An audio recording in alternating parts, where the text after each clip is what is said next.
Só quem já provou a dor,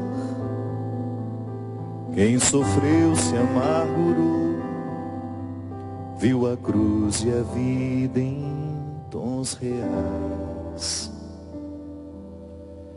Quem no certo procurou, mas no errado se perdeu, precisou saber recomeçar. Só quem já perdeu na vida sabe o que é ganhar, porque encontrou na derrota algum motivo pra lutar. E assim viu no outono a primavera, descobriu que é no conflito que a vida faz crescer, que o verso tem reverso, que o direito tem um avesso, que o de graça tem seu preço, que a vida tem contrários, e a saudade é um lugar que só chega quem amou, e o ódio é uma forma tão estranha de amar, que o perto tem distâncias, que o esquerdo tem direito, que a resposta tem pergunta e o problema solução, e que o amor começa aqui, no contrário que há em mim, e a sombra quando existe alguma luz. Só quem soube duvidar pôde enfim acreditar, viu sem ver e amor sem aprisionar. Quem no pouco se encontrou aprendeu a multiplicar, descobriu o dom de eternizar. Só quem perdoou na vida sabe o que é amar, porque aprendeu que o amor só é amor se já provou alguma dor, que o verso tem reverso, que o direito tem um avesso, que o de graça tem seu preço, que a vida tem contrários, e a saudade é um lugar que só chega quem amou, e o ódio é uma forma tão estranha de amar, que o perto tem distâncias, que o esquerdo tem direito, que a resposta tem pergunta e o problema a solução, e que o amor começa aqui, no contrário que há em mim, e a sombra só existe quando brilha alguma luz, que o verso tem reverso, que o direito tem um avesso, que o de graça tem seu preço, que a vida tem contrários, e a saudade é um lugar que só chega quem amou, e o ódio é uma forma tão estranha de amar, que o perto tem distâncias, que o esquerdo tem direito, que a resposta tem pergunta e o problema a solução, e que o amor começa aqui, no contrário que há em a sombra só existe quando brilha uma luz. Só quem já provou a dor, quem sofreu se amargurou, viu a cruz e a vida em tons.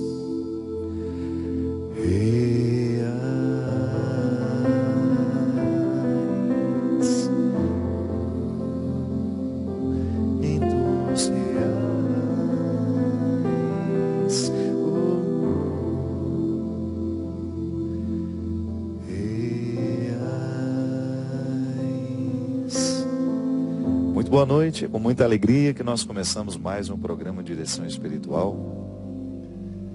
Nem sempre nós estamos no confortável da vida. Em muitos momentos nós nos descobrimos como se estivéssemos no avesso. De repente a ordem é desfeita. É porque estamos vivos. A existência é assim mesmo. Seria uma visão muito ingênua da vida, de que tudo seria de acordo com a nossa vontade, o nosso desejo, ou até mesmo em relação às expectativas que nós temos na relação com os outros. De repente, descobrimos uma traição onde a gente menos imagina, um golpe que a gente recebe na alma,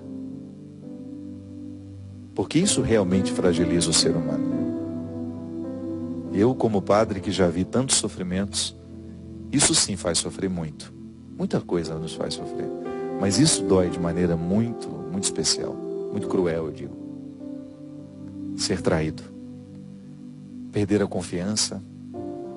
Não poder mais olhar nos olhos daquele que antes você confiava a vida. Não saber o que ele faz da sua vida. Porque ele é portador de muitas coisas suas. São suas. O outro nos leva com ele. E quando nos trai, está nos traindo. Porque tem a gente dentro dele. É mais do que perder um objeto material, é muito mais do que perder alguma coisa de valor. É a quebra de uma confiança. A vida é assim. Os que prometeram fidelidade traem. São frágeis, como eu sou, como você é. A vida nos desarruma constantemente, porque estamos vivos. Faz parte da dinâmica da existência. De repente alguém que você ama, que estava tomando café com você hoje, está morto à noite. É assim. Aquele que fazia projetos de futuro ontem, hoje foi sepultado. Aquele filho que até então você tinha nos braços, não está mais. A vida não nos pede autorização para desorganizar o nosso coração. E é como se nós estivéssemos expostos a um território onde tudo é penoso. Tudo é doído, tudo é sofrido. De repente você pegou um resultado de exame que lhe colocou, que lhe fez agora ter de enfrentar um novo tempo na sua história. Não está com aquela saúde que você imaginava estar. Um exame desarruma a vida da gente, sim. Eu sei o que é isso. Às vezes nós estamos cheios de planos para o futuro, de repente a gente vai ter que adiar porque terá de fazer um tratamento. É assim. E não fique pensando que é só com você que acontece, não, viu? Ah, o meu vizinho tem uma vida muito melhor que a minha. Porque você não sabe. É porque você não conhece de perto os conflitos que ele enfrenta. A vida desorganiza a nossa história o tempo todo. Por quê? Porque ela é dinâmica, ela não é estática. E é assim que a gente tem de viver. Administrando os avessos, administrando os desconfortos, aquilo que nos desconsola, aquilo que nos faz ter medo. É essa experiência de enfrentamento constante. No território em que hoje eu estou situado, Eu preciso administrar fracassos, sucessos. Eu não sei qual é a matéria-prima que hoje faz parte da sua história. O que eu sei é que em qualquer lugar do mundo, a dinâmica é a mesma. Em qualquer lugar do mundo, a dinâmica é a mesma. Ter de administrar o conflito de ser quem a gente é. Eu acho interessante porque nesse tempo da Quaresma, a igreja nos propõe um tempo diferente. De mais recolhimento, de jejum, né? A gente escutou falar tanto isso hoje. Jejum, oração, abstinência. O que tudo isso pode provocar em nós? O que um jejum pode fazer na minha vida? Qual é a repercussão de deixar de comer carne, por exemplo? De deixar de fazer uma coisa que eu gosto? Será que Deus fica contabilizando lá com seu caderninho, anotando, ele hoje não comeu carne? Ele hoje comeu. Às vezes eu fico pensando que nós imaginamos que Deus é bem pior do que nós. Já parou para pensar que às vezes a visão que a gente tem de Deus é a mesma visão que nós temos da gente? Porque a gente faz isso. A gente fica de olho se o outro fez, se não fez, não é assim, Cristian? Funciona? Porque nós somos mesquinhos. E às vezes a gente acha que Deus também tem uma cadernetinha, né, que fica lá anotando. Ele hoje foi à missa, ele hoje não foi. Eu me lembro que na minha catequese, a gente ainda tinha uma linguagem que era racista naquela época. Ia todo mundo preso, se fosse hoje, com esse mundo politicamente correto, né? No dia que a gente ia à missa, na segunda-feira, o nosso coraçãozinho ficava lá no quadro, vermelhinho. No dia que não ia, o coração era preto. Uma linguagem racista. Que quando eu era criança, eu não tinha ideia disso, né? Ter um coração preto ou ter um coração vermelho. Imagina se isso é nos dias de hoje. Inadmissível a possibilidade de pensar isso, porque nós estamos cada vez mais conscientes que o negro, a cor preta, não pode simbolizar ruim, desagradável, não. Isso é horrível. Dentro da linguagem, isso é péssimo. Mas enfim, não vem o caso. Mas naquela época, a visão que eu tinha de Deus era de um Deus contabilista, que ficava preocupado com o número de vezes que eu fui, que eu deixei de ir, que me foi ensinado assim. Uma pedagogia que era possível naquela época. Hoje eu jamais ensinaria uma criança a acreditar num Deus contabilista. Qual é a repercussão de ter ido à missa? Qual é a repercussão em mim de ter deixado de comer carne? Porque eu acredito sim no valor do sacrifício. Eu não estou banalizando ele, não. Não estou banalizando a minha ida, a minha pertença, não. Eu só quero que isso tenha significado profundo em mim. E quero retirar essa visão de que Deus é mesquinho da mesma maneira que eu. Não. Ao renunciar a alguma coisa na minha vida durante essa Quaresma, eu espero que isso repercuta no meu jeito de ser. Por quê? Porque eu estou educando a minha vontade. Que é por onde as desgraças entram na nossa vida. Uma vontade que não esteja fortalecida é a porta de entrada para tudo que é maligno. Porque o diabo gosta de gente safada, sem vontade, preguiçosa, descompromissada, irresponsável consigo mesma. É essa gente que ele recruta. E é semeando nesses corações preguiçosos as suas sementes nocivas, como eu gosto de dizer, que o diabólico vai crescendo em nós, através de nós. E a Quaresma é um tempo de embate contra o diabo, né? Não é assim que a igreja nos diz?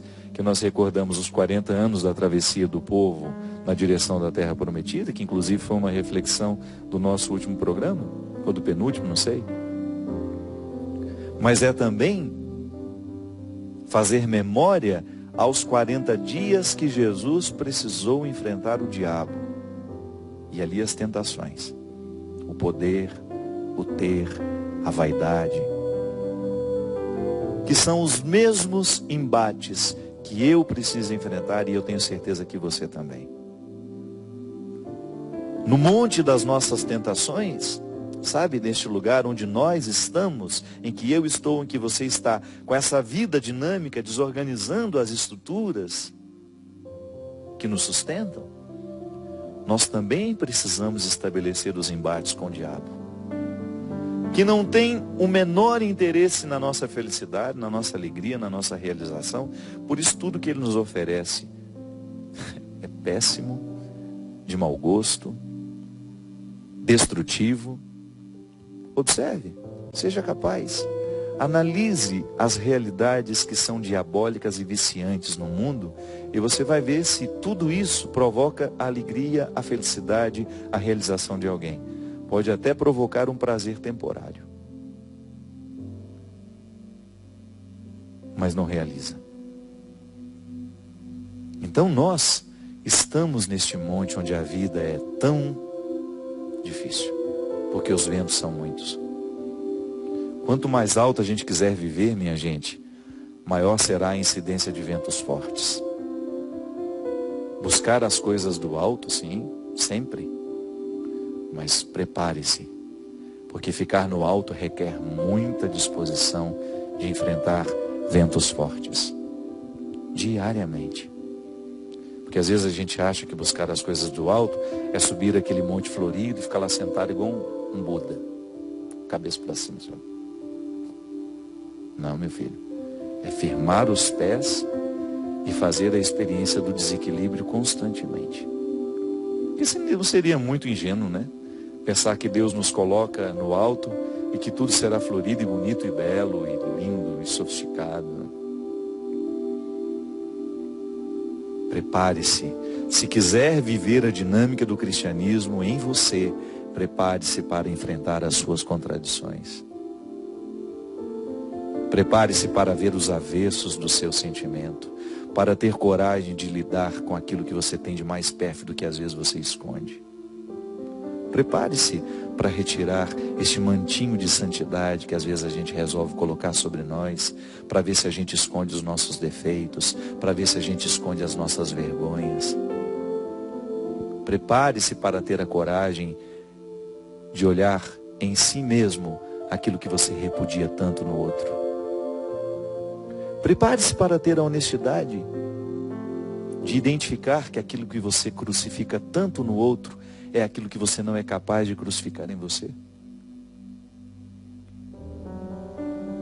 Buscar as coisas do alto e enfrentar os ventos fortes, porque quando Deus entra na vida de uma pessoa, os ventos são tão fortes que as hipocrisias não suportam, caem todas por terra.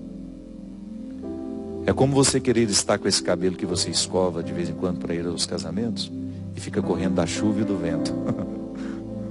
É até engraçado quando eu estou para presidir alguma cerimônia, eu ver as madrinhas lá temerosas de que caiu uma gota de água naquele cabelo. Se caiu uma gota, é igual um arame farpado, sobe tudo de uma vez. Ou então se dá um vento, né?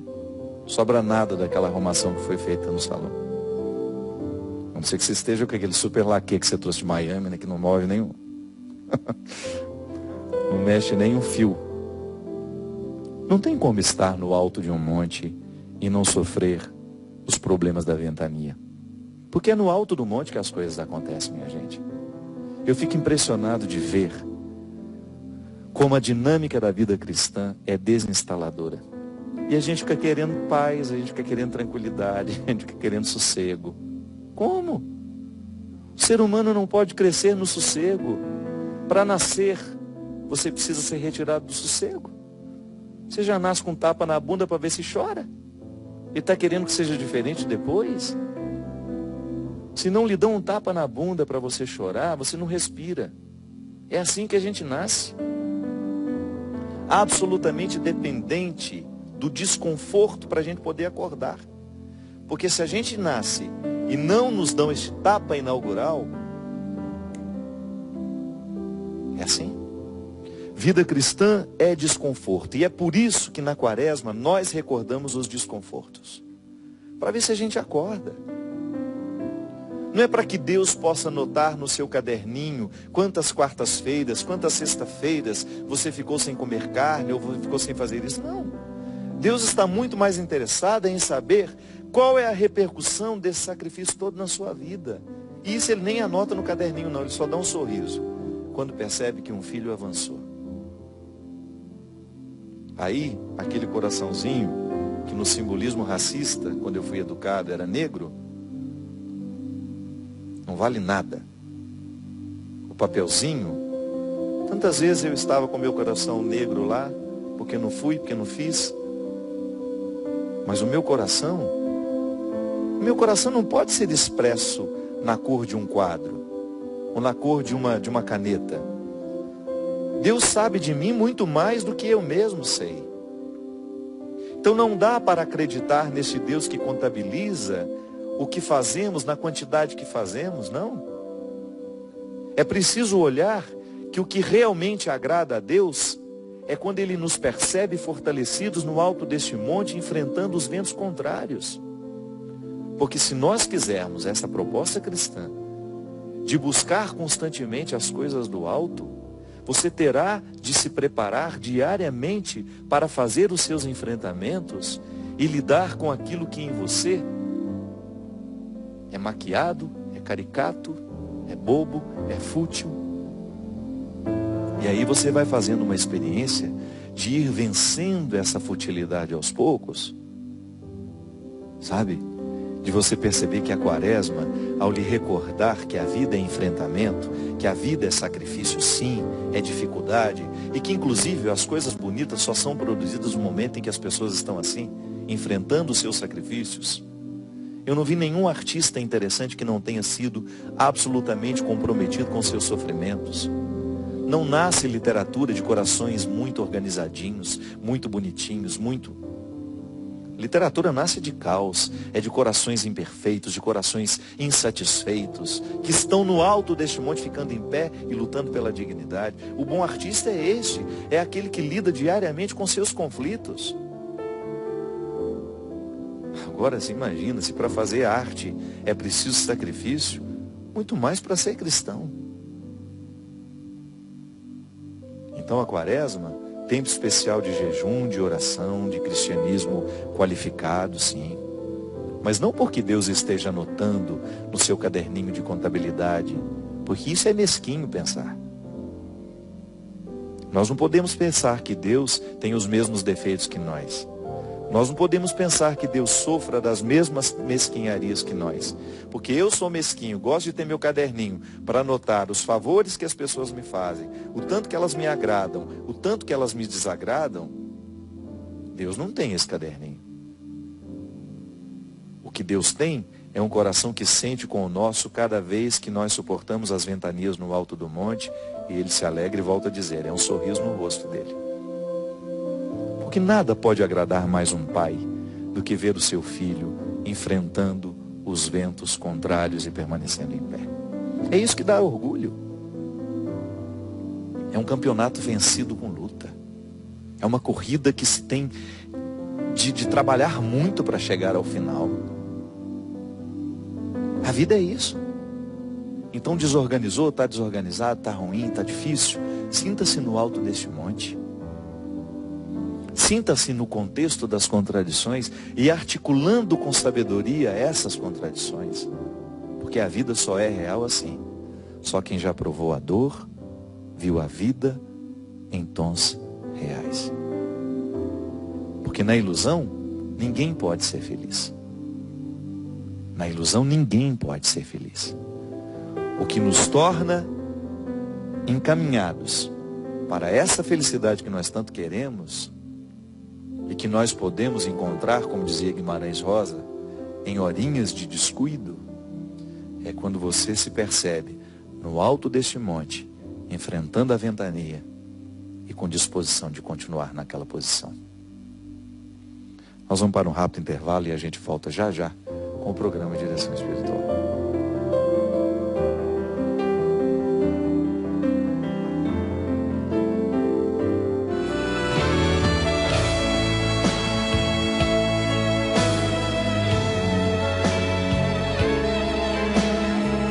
Eu gosto muito deste texto de Isaías.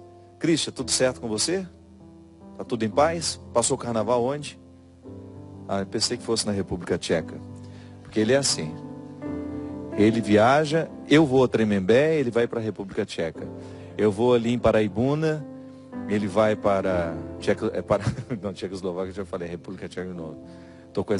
Vai para a Suíça. Então a gente precisa se contextualizar, porque o Cristo é uma pessoa muito viajada. Que ótimo isso. Gosto muito dessa passagem de Isaías que fala do sacrifício. Inclusive hoje meu amigo Kleber Cartori, lá de Maringá, postou no Twitter dele, eu até favoritei. Quando o profeta, em nome de Deus, né? Porque o profeta ele assume essa voz, ele fala em nome de Deus, ele pergunta, ele faz uma reflexão sobre o jejum. Dia após dia eles parecem me procurar, seu desejo é conhecer os meus caminhos, como se fosse gente que pratica justiça sem nunca abandonar a lei do seu Deus. Eles vêm me pedir as normas da justiça, querem estar sempre junto de Deus. Por que foi que jejuamos e tu nem me olhaste? Nós nos humilhamos totalmente e nem tomaste conhecimento. Acontece que, mesmo no dia do jejum, só cuidais dos vossos interesses. E continuais explorando os trabalhadores. Acontece que jejuais criando caso, brigando, esmurrando. Deixai de jejuar, como até agora, para que a vossa voz chegue ao Altíssimo. Será que este é o jejum que eu prefiro? Um dia em que a pessoa se humilha, curvar o pescoço como vara, ou deitar na cinza vestido de luto? É a isso que chamais de jejum? Um dia agradável ao Senhor? Acaso o jejum que eu prefiro não será isto? Soltar as cadeias injustas, desamarrar as cordas do jugo, deixar livres os oprimidos, acabar com toda espécie de imposição? Não será repartir tua comida com quem tem fome, hospedar na tua casa os pobres sem destino, vestir uma roupa naquele que encontras nu e jamais tentar te esconder do pobre teu irmão? Aí então, qual novo amanhecer vai brilhar a tua luz, e tuas feridas hão de sarar rapidamente. Teus atos de justiça irão à tua frente, e a glória do Senhor te seguirá. Bonito demais isso, né? Olha a dimensão, a repercussão que essa prática do jejum, que engloba a vida. Você vê o profeta Isaías colocando toda a dimensão social, inclusive, daquilo que repercute em nós. Porque amar o outro fica mais natural quando eu derrubei as estruturas caricatas da minha religião. O que são as estruturas caricatas da minha religião? São aquelas mentiras que eu contei para mim mesmo, ou que eu escutei ao longo da minha vida, que eu acreditei nelas uma verdade. Como este conjunto de regras religiosas que muitas vezes nos afastam de Deus ao invés de nos aproximar dele. É sempre um risco, é sempre um perigo. Por isso nós precisamos voltar sempre à Sagrada Escritura, por isso nós precisamos estar sempre em contato com o Evangelho, para a gente poder identificar o que do nosso comportamento ainda não é parecido com o de Cristo, com o de Jesus. Por isso a gente precisa olhar para essas palavras. Aqui no caso, eu estou num texto que antecede o Novo Testamento. Eu estou no Antigo Testamento, eu estou no profeta Isaías. Mas que já tem todos os indicativos que depois Jesus vai confirmar. Lá em Mateus, no finalzinho do Evangelho de Mateus, você tem a palavra dura, difícil de ser escutada, quando Jesus fala. Quando ele faz a sua... É como se ele desmoronasse, né? Desmoronasse aqueles que o escutavam, ao colocar o amor aos pobres, o amor ao que sofre, tão importante quanto qualquer outra regra. Estive nu e não me visitaste. Estive preso e não me visitaste. Estive nu e não me vestiste. Ali, volto a dizer, em nenhum momento Jesus pergunta quantas vezes fizemos isso, quantas vezes fizemos aquilo, quantas vezes fomos ao culto, quantas vezes fizemos aquele sacrifício. Não, ele quer saber o resultado final daquilo que nós chamamos de religião. Isso é libertador, mas é também um perigo. Que se a gente não entende, se a gente não chega ao coração dessa religiosidade, a gente passa uma vida inteira nas regras.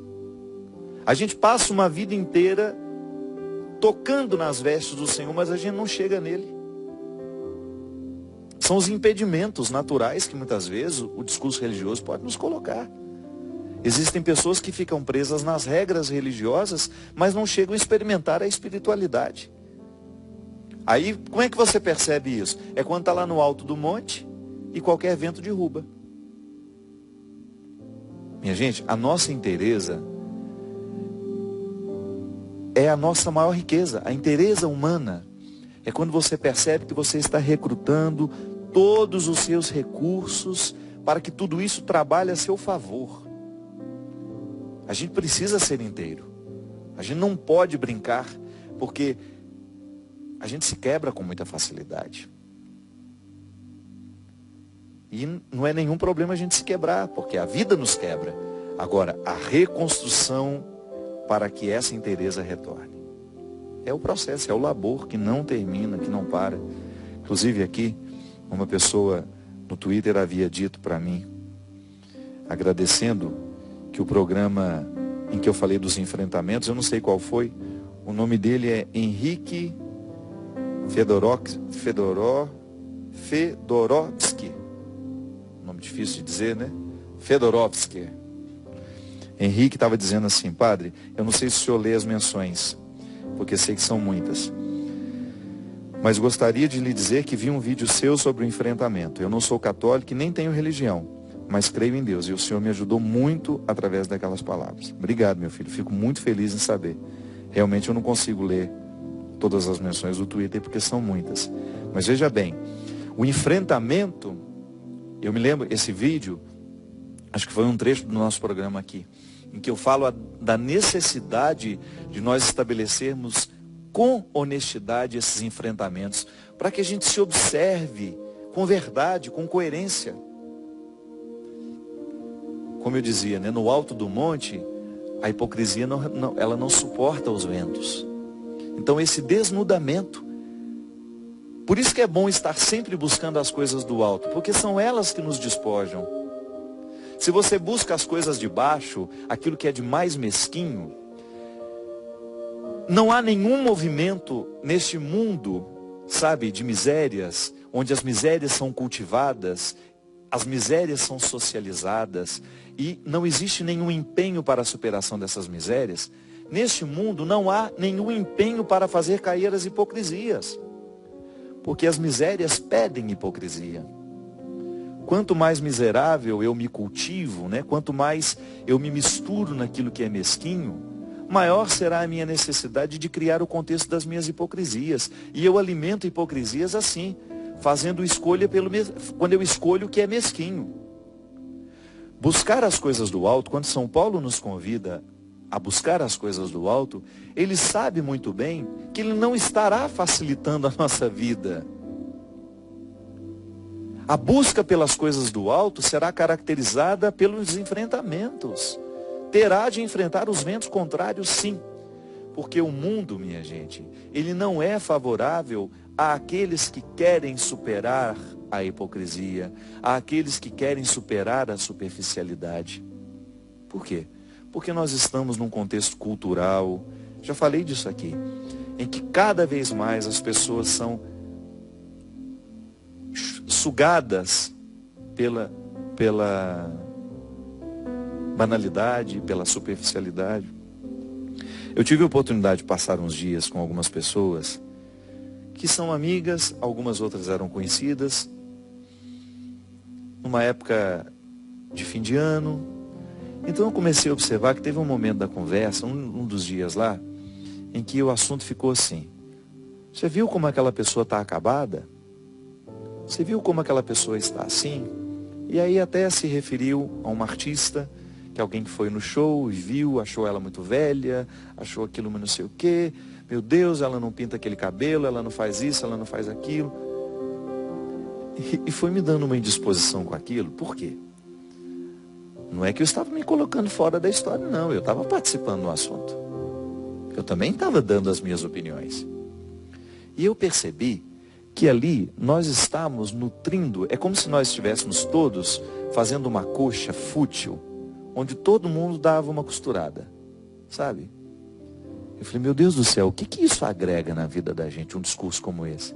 Você percebeu que você passou mais de 1 hora falando da vida dos outros, comentando a velhice do outro, o abatimento do outro, como se a gente estivesse fora dessa dinâmica, né? Como se nós também não estivéssemos envelhecidos, como se nós também não estivéssemos caquéticos, como se nós também não estivéssemos vivendo os enfrentamentos do tempo. Agora, que crueldade, né? O artista, ele é exposto, o artista faz um trabalho que o expõe.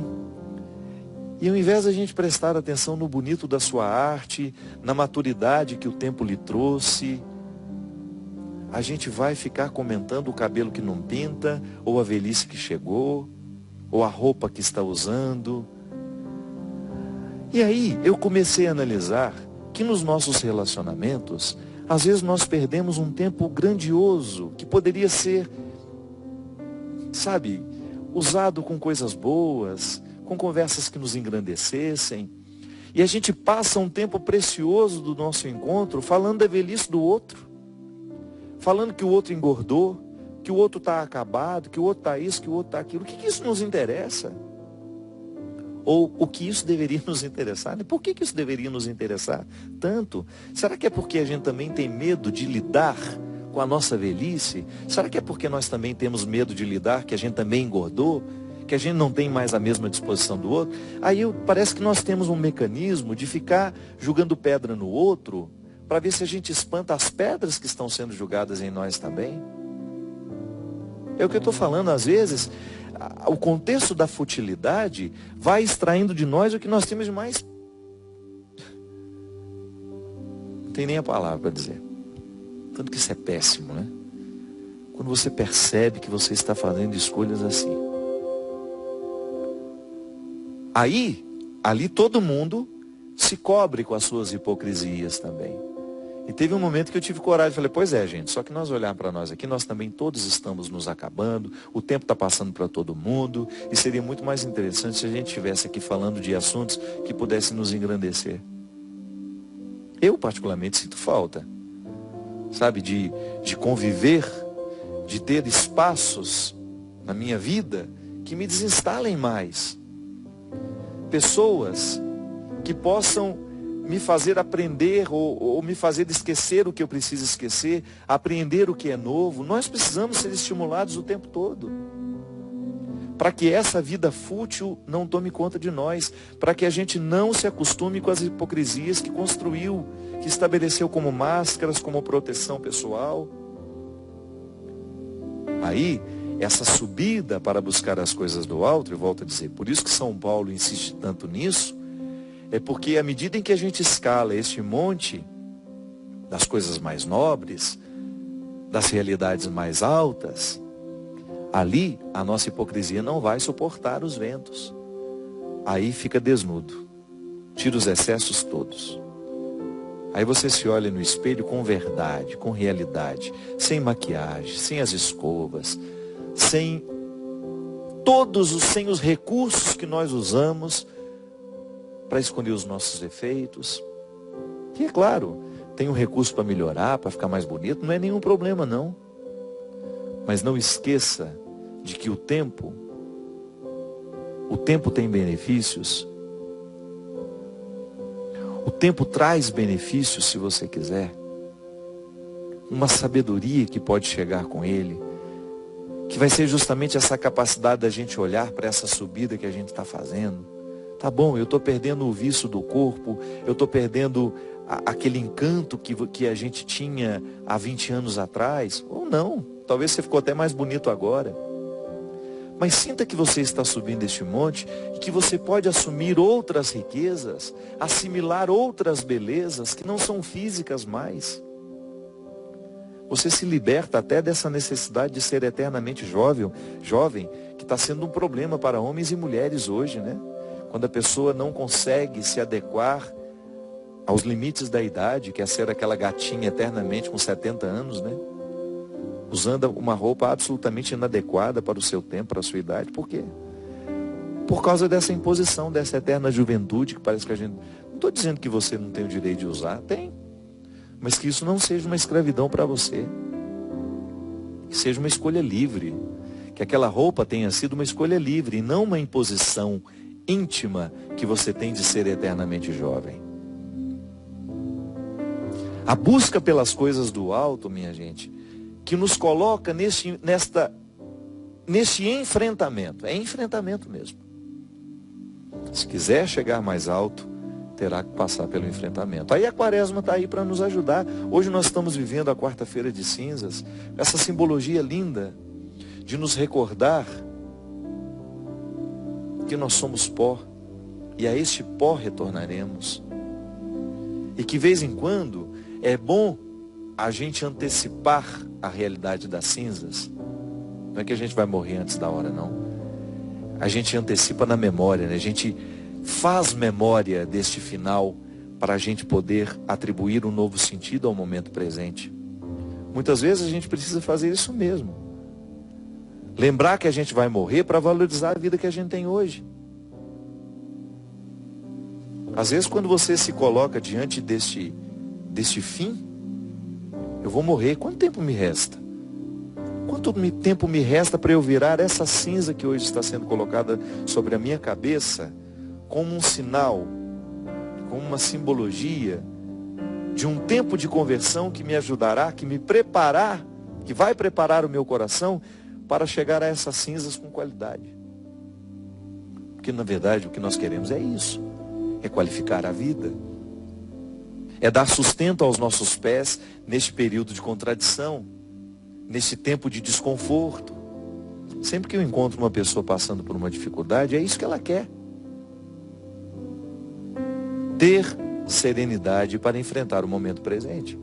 É claro que às vezes nós somos desonestos. Nós queremos que o outro venha, retire o nosso problema e leve para ele, né? Resolva por nós. Não é assim. Deus não pode fazer isso por nós. Quando é que nós manifestamos isso? Quando rezamos. Eu fico impressionado de ver como nós rezamos errado.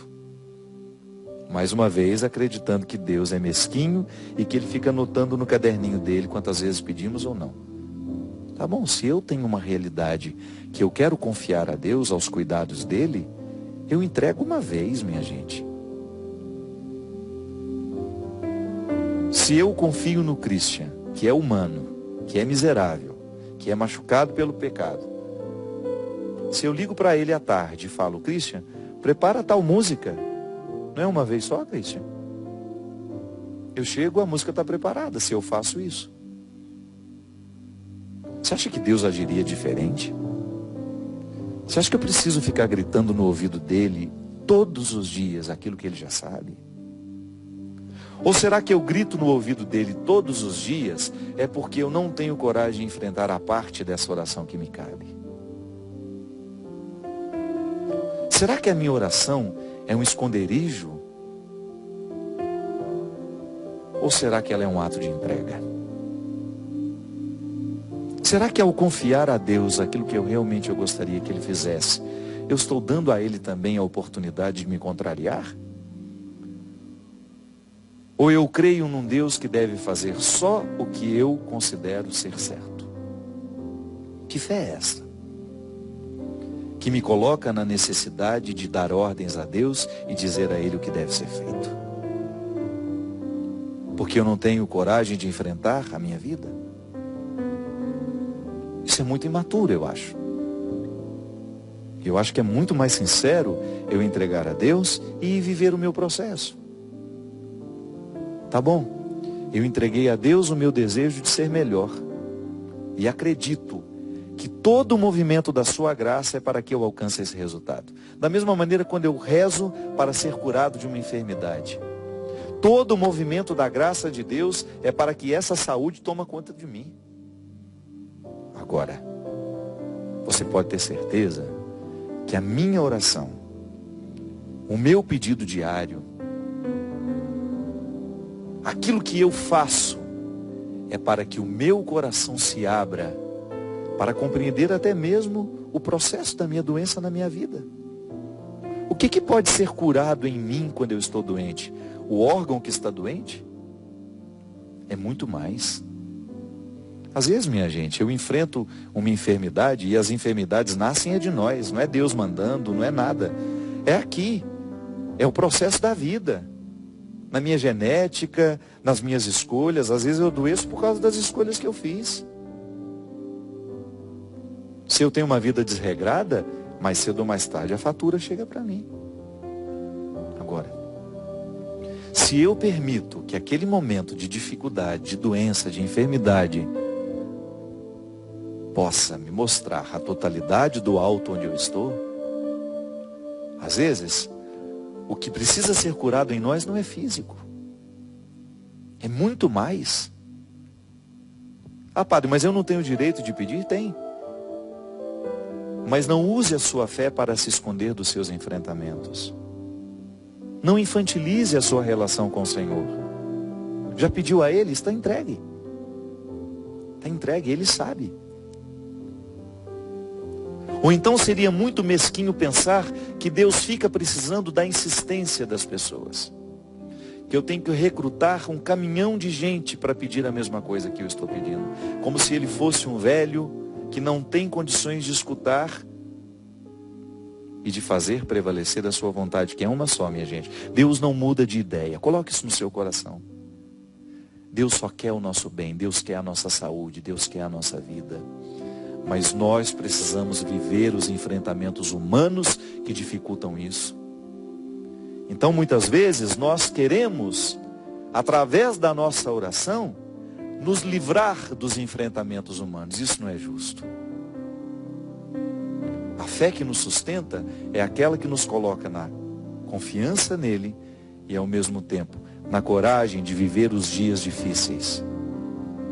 Porque dias difíceis acontecem na vida de pessoas boas também. Pessoas boas sofrem. Eu já vi muitas pessoas que, se eu pudesse, eu retiraria o sofrimento delas. Que eu não posso entender. Meu Deus, como é que aquela pessoa tão boa está enfrentando uma doença tão cruel? Por que aquela pessoa está agonizando e morrendo aos poucos? Como nós perdemos agora uma amiga que eu não tive oportunidade de conhecer. A Bebete, amiga de umas irmãs, irmã de algumas amigas que estiveram próximas a mim neste ano que passou. Tantas vezes nós rezamos pela Bebete, mas não para lembrar Deus que era um velho caquético que não era capaz de saber que a Bebete estava doente. Não. Nós rezávamos para que ela tivesse condições de viver os enfrentamentos daquele momento. Porque não é fácil administrar o câncer. É dor física, minha gente. A gente reza para que não haja impedimento humano na administração da graça. Porque a graça já está decidida. Deus não muda de ideia. É o bem que Deus quer, sempre.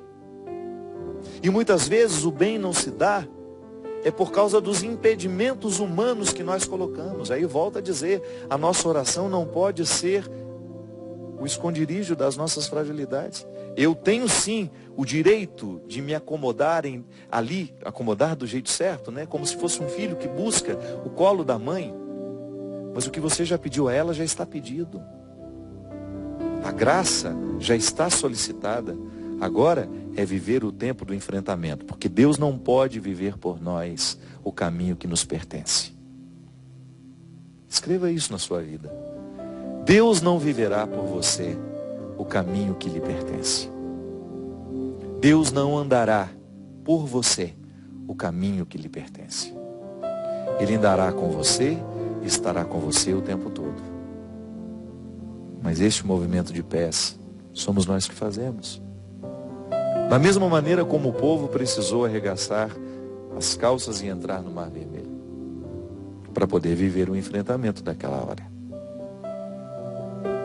É uma questão de maturidade e que a Quaresma pode nos ensinar. Esqueça o Deus contabilista. É muito mesquinho da nossa parte pensar que Deus está com um caderninho anotando quantos sacrifícios nós fizemos, quantas orações nós fizemos. Ele não é mesquinho. Não imagine da mesma maneira como você se acha. Não faça de Deus a leitura que você fez de si mesmo. Deus é mais, muito mais do que nós sabemos de nós. Ele não tem os mesmos sentimentos mesquinhos que nós. Então esqueça o Deus contabilista. Olhe para o Deus que sorri cada vez que você faz a sua oração ter repercussão na sua coragem de continuar subindo o monte. Ainda que estejamos doentes, é para o alto que a gente tem de ir. Ainda que estejamos deprimidos, é para o alto que a gente precisa ir. Ainda que a gente esteja enfrentando a morte de alguém que a gente ama, é para cima que a gente pode ir, que a gente deve ir. Porque tudo isso pode ser uma ocasião que nos jogue para baixo. Mas pelo amor de Deus, não aceite, não faça do contexto do seu sofrimento uma oportunidade infeliz de regredir na fé. Não faça do seu sofrimento uma oportunidade mesquinha, ou então de mergulhar no que há de mais mesquinho. Creia, Deus quer que a gente suba esse monte, ainda que doentes, ainda que rastejando, não importa, é para cima. E vamos lá juntos enfrentar esses ventos contrários a nós, com disposição, sabendo que Ele quer que o melhor aconteça. Porque sempre que nós duvidamos disso, o que é diabólico alcança espaço em nós. Que Deus lhe fortaleça nessa quaresma. Que as cinzas de hoje, que essa penitência de hoje, nos livre deste Deus contabilista e que nos abra as portas para adentrar o coração de um Deus que é amor. Ele que é Pai, Filho e Espírito Santo. Amém. Até a semana que vem, se Deus quiser. Que o verso tem reverso, que o direito tem o avesso, que o de graça tem seu preço, que a vida tem contrários, e a saudade é um lugar que só chega quem amou, e o ódio é uma forma tão estranha de amar. Que o perto tem distâncias, que o esquerdo tem direito,